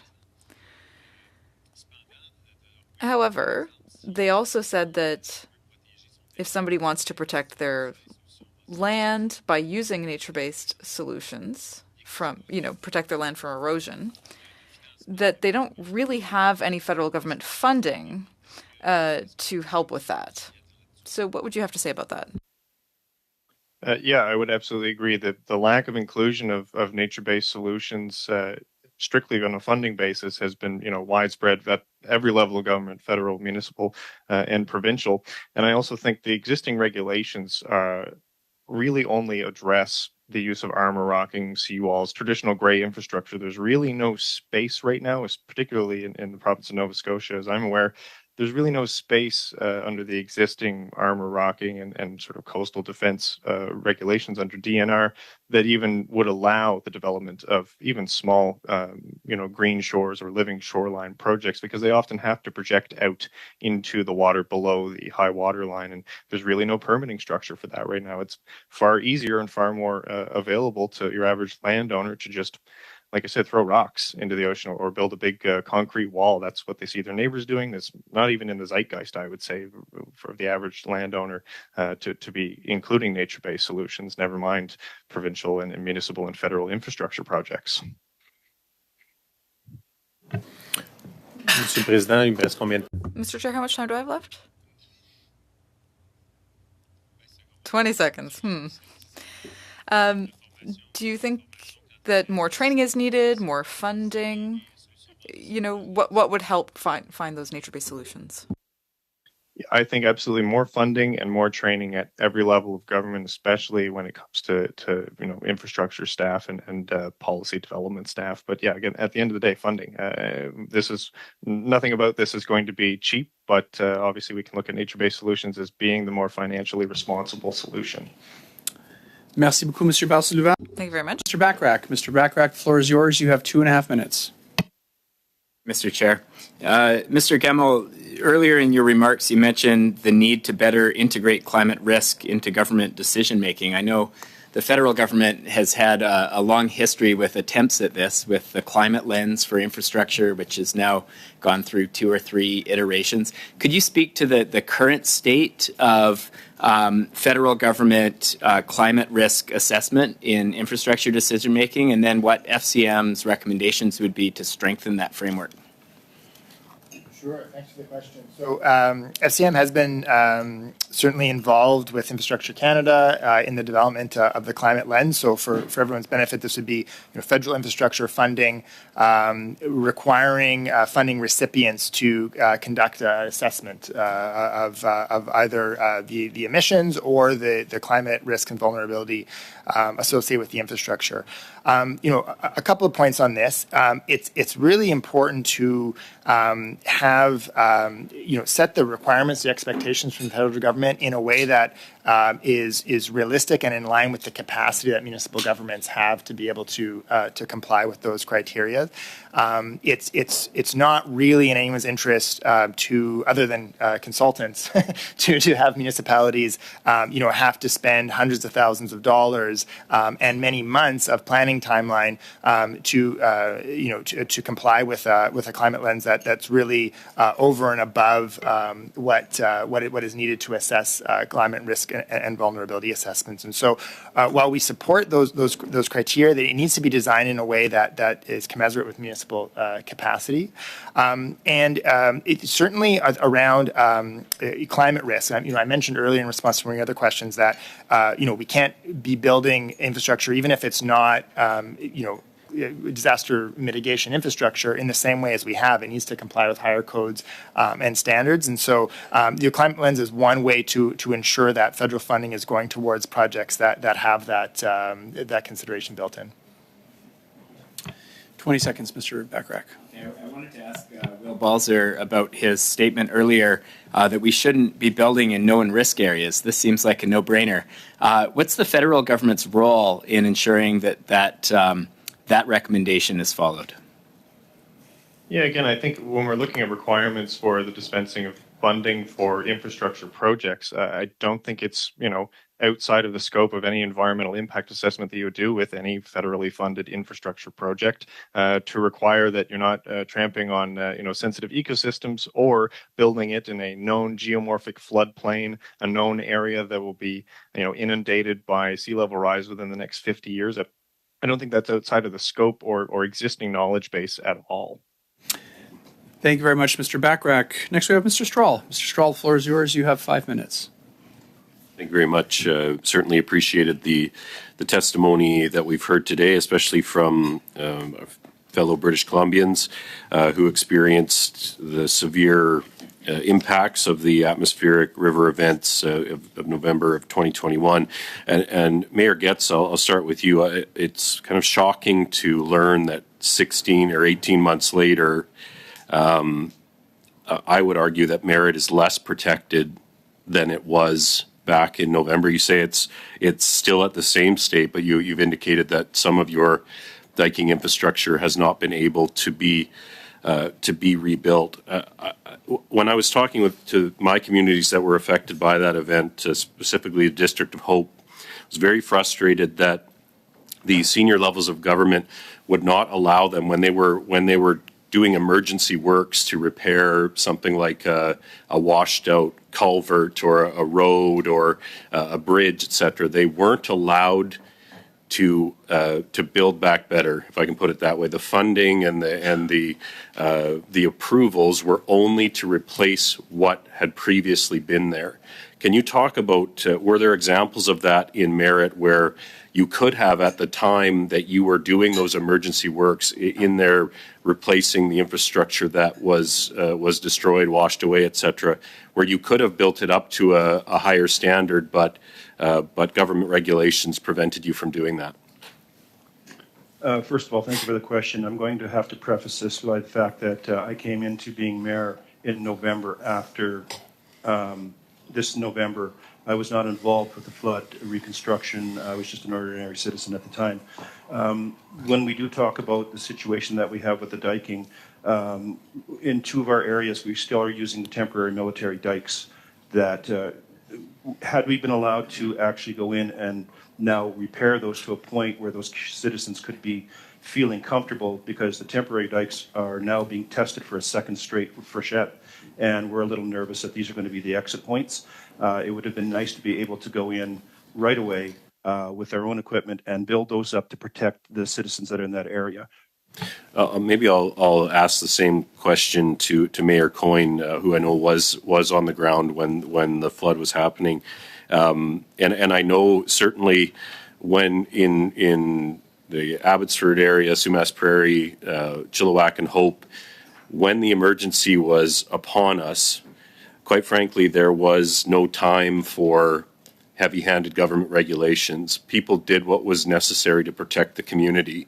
And we saw road builders and pipeline builders and everyone leap into action to do what it took. And it was just accepted that this was the way it was. But once the bureaucracy got back up on its feet, it started to put in those roadblocks to doing what was necessary to protect those communities. So again, I guess my question, Mayor Coyne, is have you seen that situation where there was an inability when the repairs were taking place to build up to the new flood levels or build up to the new regulations, because the senior levels of government made it clear that they wouldn't fund anything more than building it back to the way that it was?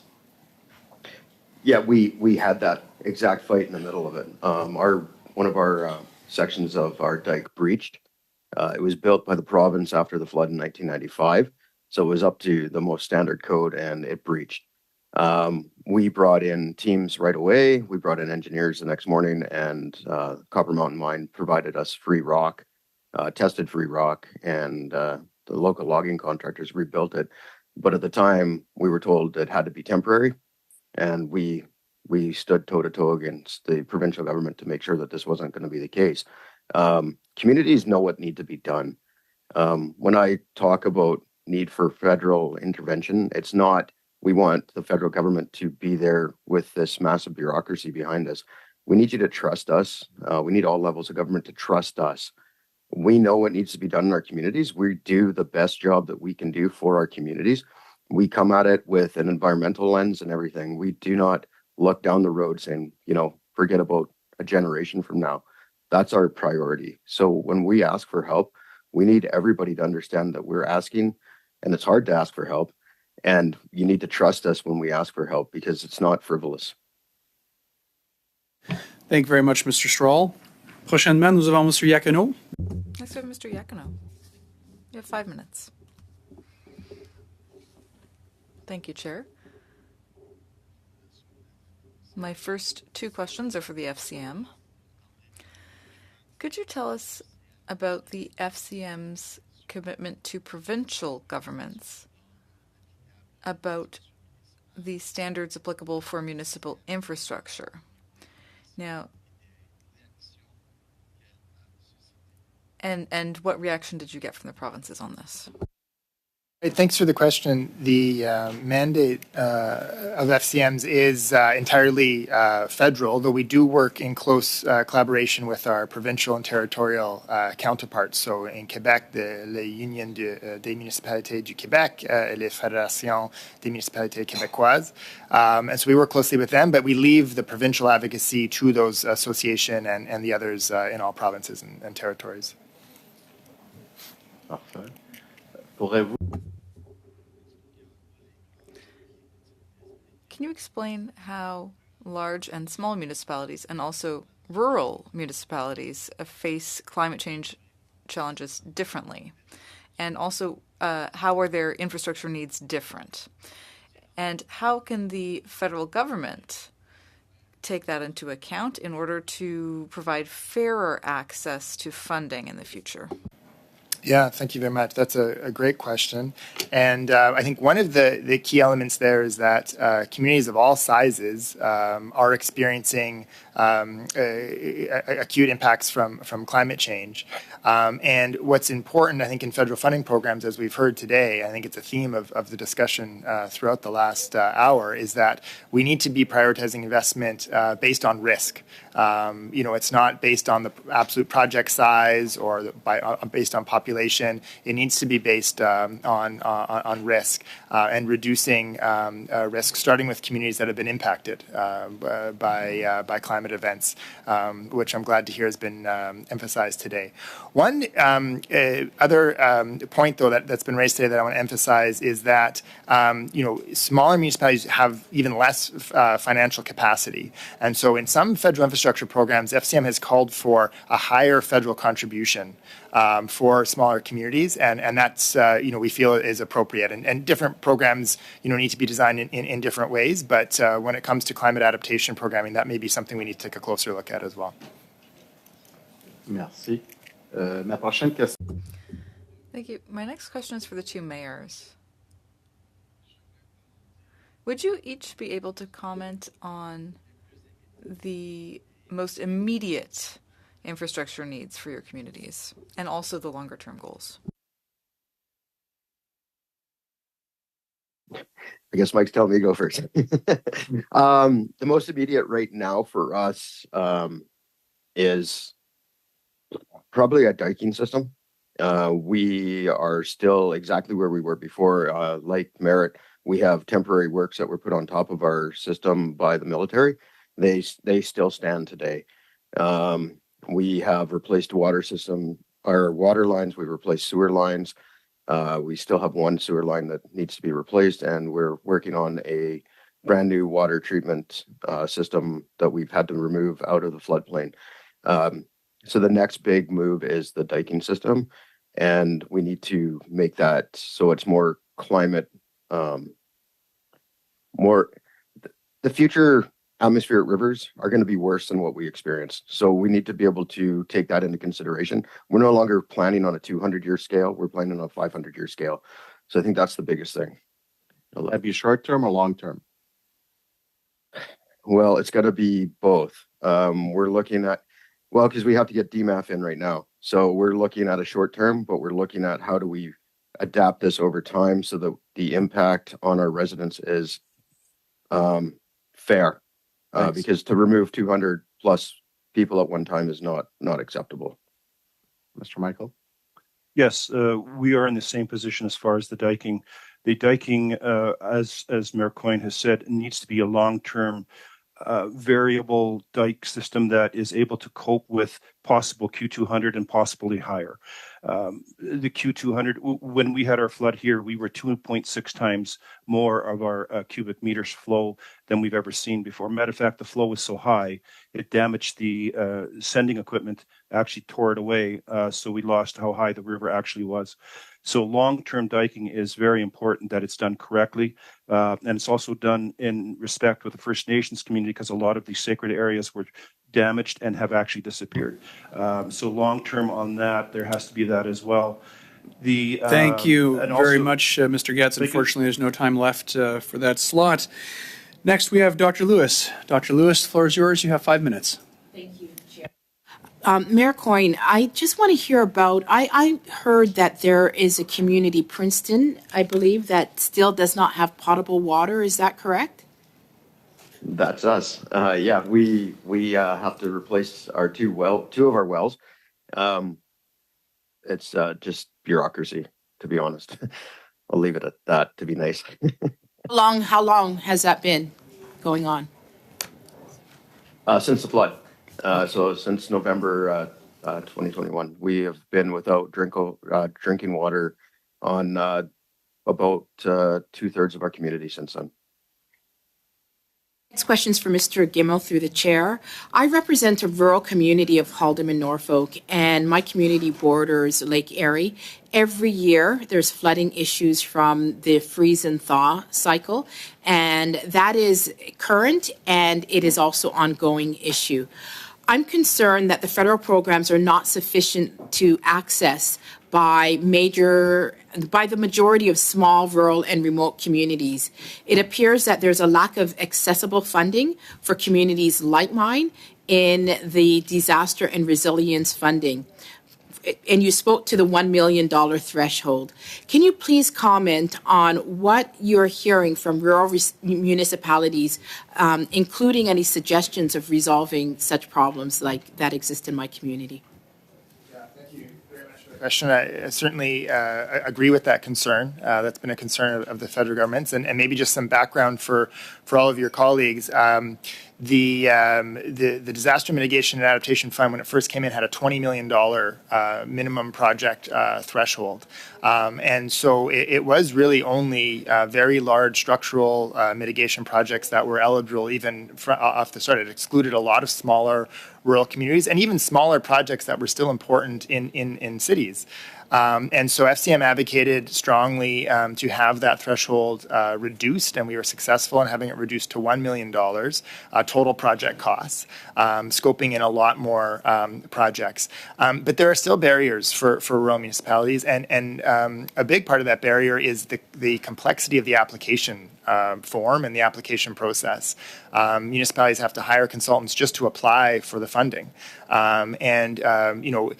Consistent with the conversation we've been having around allocating funding to where it's most needed and the risk, recognize that the federal government needs information up front to be able to determine where that investment should be. But we do need to look at streamlining that application process up front to reduce the barrier entry, especially for small rural communities. My next question is for Mr. Balser. Now, you spoke about not building in known risk areas and what to do about that, residents that already exist in known risk areas. So there's a lot of talk about resiliency needs around Canada, whether it's upgrading water treatment, new basic infrastructure. In my community's case, dealing with abandoned and orphan wells that are springing up. What changes would you recommend to the government to ensure a better prioritization and a more equitable distribution of federal funding, regardless of the specific need and size of the municipality?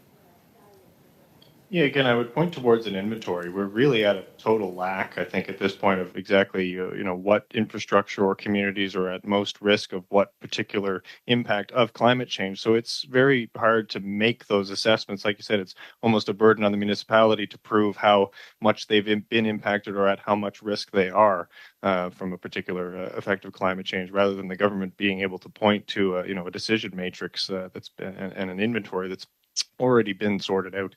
That would be, my absolute first and sort of ground level recommendation.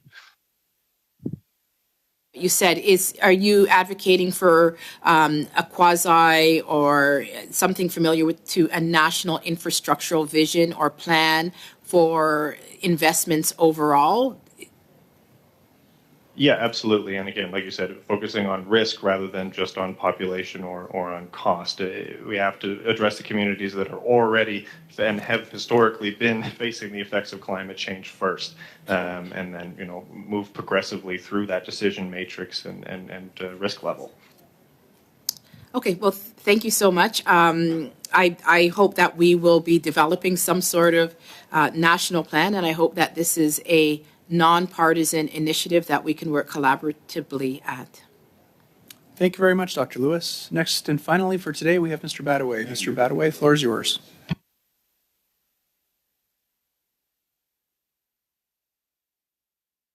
Mayor Coyne, well said with respect to the direction that you're taking on behalf of your municipality and of course, the mindset that we as a federal government have to respect with respect to you moving forward in the best interests of who you represent and us being that resource that you overwhelmingly need.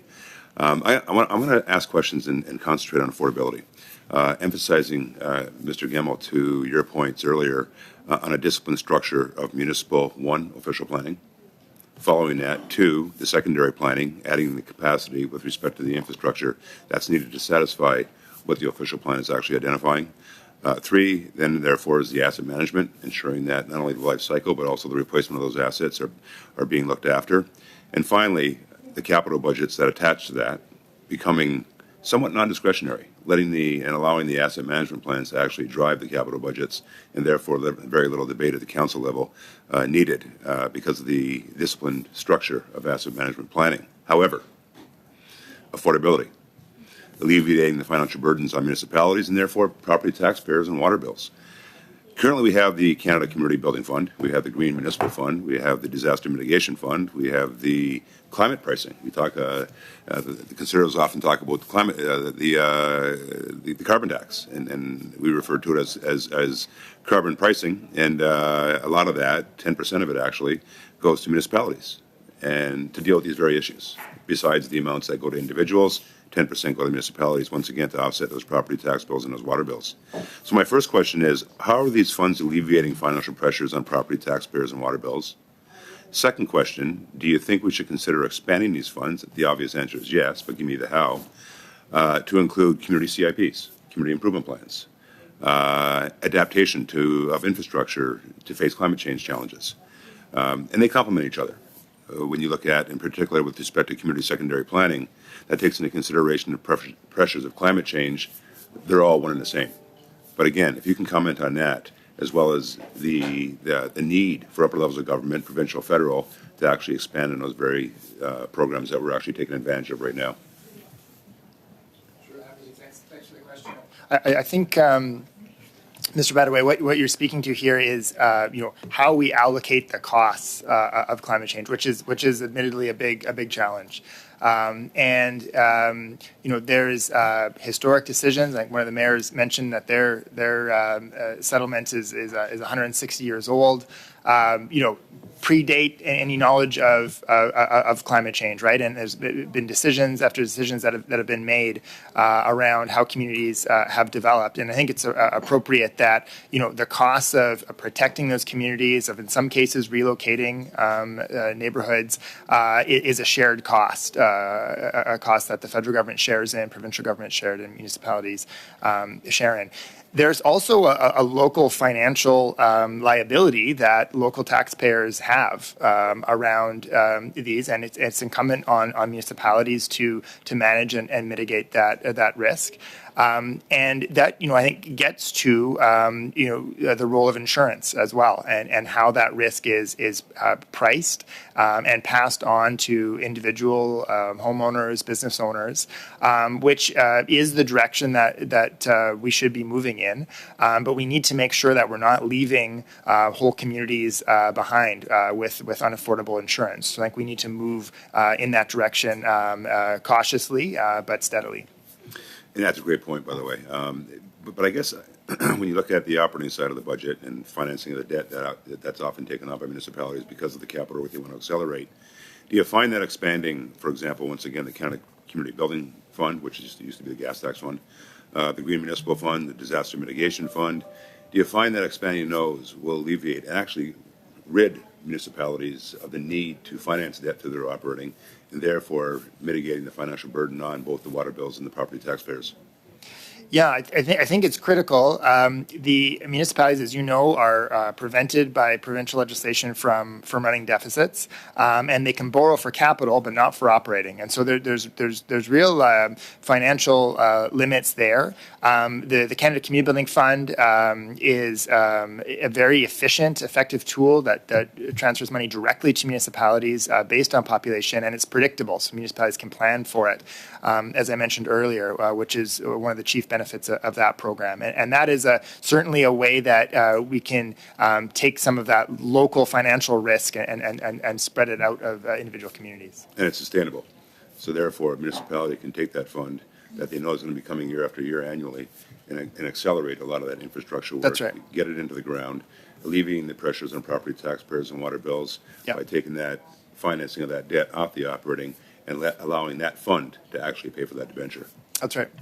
Thank you. Thank you, Mr. Chairman. Thank you very much, Mr. Badaway. And that concludes our witness testimony for today. I would like to thank all the witnesses for joining us virtually or in person for sharing their expertise and their testimony. And with that, the meeting is concluded.